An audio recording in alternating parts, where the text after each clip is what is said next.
Well, my organization, the Tahoe Regional Planning Agency, probably was one of the very first large landscape efforts in the United States. We're about 45 years old, and we were formed by a bi-state compact between the states of California and Nevada, which was then ratified by Congress. So we've been working across a watershed level now for almost 50 years. So blurring political lines, 2 states, 6 different local jurisdictions in the Tahoe Basin work together to restore the lake. And it was really a partnership between the 2 governors of California and Nevada, Ronald Regan when he was governor of California and Paul Laxalt when he was governor of Nevada. And they said, we do not want the lake to go gray on our watch.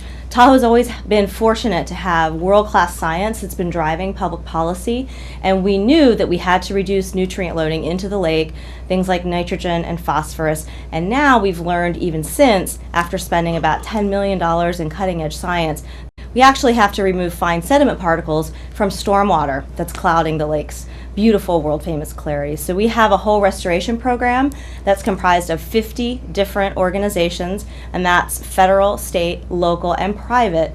We all work together, and my organization is leading the way to bring that partnership into the next century of investment. We have so far invested $1.7 billion in the restoration of the lake from all of those different sources. But a lot of funding sources are drying up. That's why we're all so concerned about the future and how do we keep restoration going on a large landscape scale when the fiscal constraints are what they are today. So I think we'll be really re-energizing our public-private partnerships to make sure that we keep this restoration going for Lake Tahoe. Well, I think today our big challenges are, of course, a changing climate. Our lake is warming.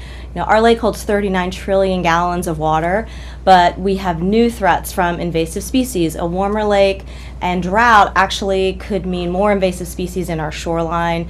And we also have the big threat of catastrophic wildfire. We had a very big fire in 2007 where 250 homes were lost, charred the forest, and that's a huge threat not only to our water quality and our air quality, but also the economic vitality of our region.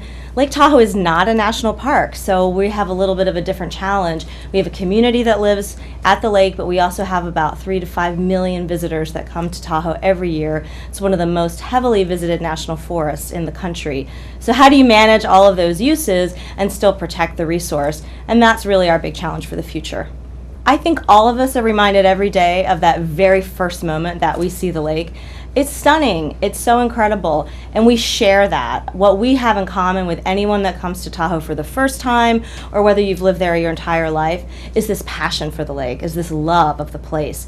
It is so special, and I think we all share that desire to keep it that way and to be good stewards of the land. So that is something that our organization really takes seriously. We're very proud of the work that we do, and we try to bring people together to engage people productively about the best course for the future.